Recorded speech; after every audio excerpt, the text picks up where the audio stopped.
안녕하세요. 저는 루프톱 운동의 창설자인 데니스 목사입니다. 그리고 예수님과 연합하기 목회자와 지도자 과정의 저자입니다. 저는 목사님이신 여러분에 대해 모르지만 제가 한 교회의 목사로 섬겼을 때 목사가 되어달라는 부탁을 받았던 것은 압니다. 그들이 원하는 것은 교회가 성장하고 또 성장하고 성장하는 것이었습니다. 그리고 교회가 더욱 커지고 커지는 것을 계속 보기를 원했는데 내가 곧바로 깨달은 것은 사람들이 교회가 성장하기를 원하면서도 교회를 성장하게 하는 것과 관련해서는 실제로 아무것도 모른다는 것이었습니다. 마치 그들이 날 붙잡았으니 다 된 것 같았을 겁니다. 목회자로서 우리 중 많은 사람들이 하나님의 나라가 성장하는 것을 보고 싶어서 목회를 시작합니다. 우리는 믿음으로 오는 사람들과 제자들이 만들어지는 것을 보고 싶어 하지요. 하지만 오래지 않아 우리는 우리가 실제로 그렇게 하지 않는 곳에 있는 자신을 발견할 수 있습니다. 우리는 단지 교회가 우리에게 기대하는 일을 할 뿐입니다. 하지만 크게 다를 수 있어요. 만일 목사로서 교회를 돌보기보다 선교 공동체를 이끈다면 말입니다. 즉 선교 교회로 이끌어서 사람들이 예수님과 함께 선교하도록 장비를 갖추고 격려하고 영감을 준다면 말입니다. 그리고 그들이 우리에게 이 모든 것을 하길 기대하는 것보다는 우리가 그들로 하여금 예수님께서 원하시는 일을 하도록 실제로 돕는다면 말입니다. 그리고 그것이 과정의 핵심입니다. 이것을 함께 묶어놓은 것은 여러분을 돕기 위해서입니다. 제자를 만드는 제자가 되는 데 있어서 말입니다. 또 다른 말로 하면 선교 공동체를 이끄는 사람이 되도록 말입니다. 이렇게 작용됩니다. 제 자신이나 세계 각지의 루프톱 파이오니어들 중 한 명이 이 과정을 진행할 것입니다. 그리고 우리는 12번 함께 모이는데 일반적으로 온라인입니다. 거기에 세 가지 주요 영역이 있는데요. 우리가 생각하는 첫 번째 영역은 예수님의 사명입니다. 예수님의 사명은 무엇입니까? 가끔 우리가 정말로 예수님의 사명이 무엇이었는지 잊어버리고 교회로서의 우리의 사명이 있다고 생각합니다. 그리고 아까 말씀드렸듯이 우리는 사람들이 교회에 오길 바라고 있습니다. 몇 년 전에 독일에 있었는데요. 독일 침례교회 선교부장과 통화했어요. 그가 이렇게 말했죠. 데니스, 독일에서는 수년 동안 오세요, 이리 오세요, 우리에게 오세요 라고 사람들에게 말해왔습니다. 그런데 사람들이 오지 않습니다. 그들은 더 이상 예전처럼 오지 않죠. 그래서 교회는 점점 작아지고 있습니다. 사람들은 더 많은 사람들이 오기를 원하지만 그들은 오지 않습니다. 우리는 우리가 갈 겁니다 말하는 법을 배워야 합니다. 그래서 오라는 말보다 오히려 가다는 말이 필요합니다. 그는 독일 교회가 우리에게 주는 도전은 우리가 어떻게 해야 할지 모른다는 것이라 말합니다. 교회가 우리를 이끌기를 기대하는 방식, 다시 말해 우리가 생각하고 행동하도록 훈련받은 모든 방식은 교회에 오는 사람들을 중심으로 전략을 세우기 때문입니다. 하지만 사실 예수님의 사명은 그렇지 않았습니다. 그분은 와서 한 장소를 만들고 사람들을 초대하지 않았습니다. 예수님의 사명은 사람들 사이에서 일어났습니다. 그는 항상 사람들과 함께 있었습니다.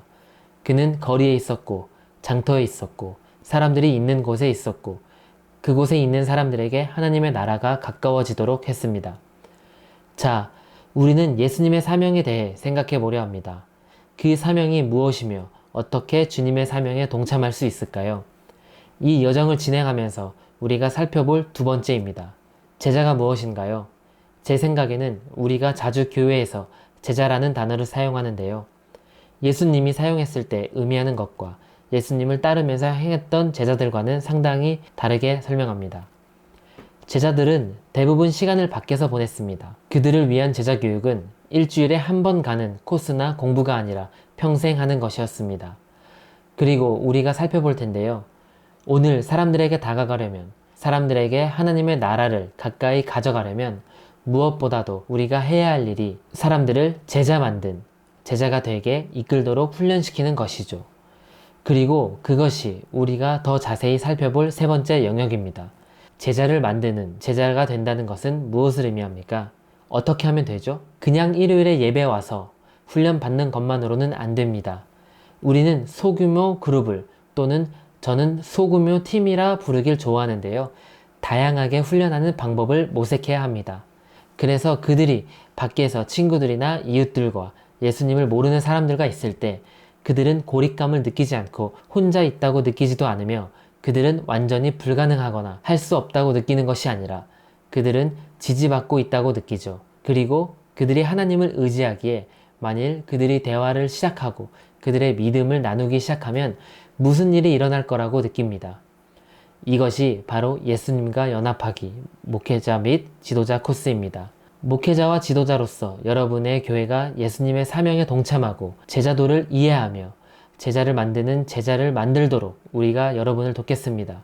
마지막으로 제가 생각하는 매우 중요한 것은 이것이 일어나는 방식입니다. 제가 말씀드렸듯이 많은 가르침이 온라인이지만 거기서 끝나지 않습니다. 온라인 세션이 끝날 때마다 여러분은 실제로 가서 무언가를 실천에 옮기라는 지시, 격려, 주문, 질문을 받게 될 것인데 우리가 이야기해온 결과로서 말이죠. 여러분은 가서 무언가를 할 것입니다. 이제 예수님은 제자들에게 말씀하시고 보여주고 그들로 하여금 그것을 하게 하면서 제자들을 가르쳤습니다. 그리고 제 생각에 그들이 가장 많이 배운 것은 행함이었습니다. 그리고 그것이 예수님과 연합하기 과정이 돌아가는 방법입니다. 우리가 여러분을 격려하는 것은 목사요, 리더로서 각 세션 사이에 여러분의 안전지대를 벗어나 가서 여러분이 이전에 하지 못했던 것을 하게 하는 것입니다. 그리고 돌아와서 생각하며 함께 그것을 공유할 것이며 우리는 예수님의 선교에 동참하는 것이 무엇을 의미하는지 그리고 교회의 초점이 선교적이 되도록 교회들을 이끄는 것이 무엇인지 배울 것입니다. 왜냐하면 우리가 이끄는 사람들이 바로 그 일을 할 수 있도록 감동을 받고 장비를 갖추어 예수님의 사명에 동참할 것이기 때문입니다. 우리가 함께 그 일을 할 때 하나님께서 어떤 일을 하실지 정말 보기를 기대합니다. 하나님께서 축복하시길.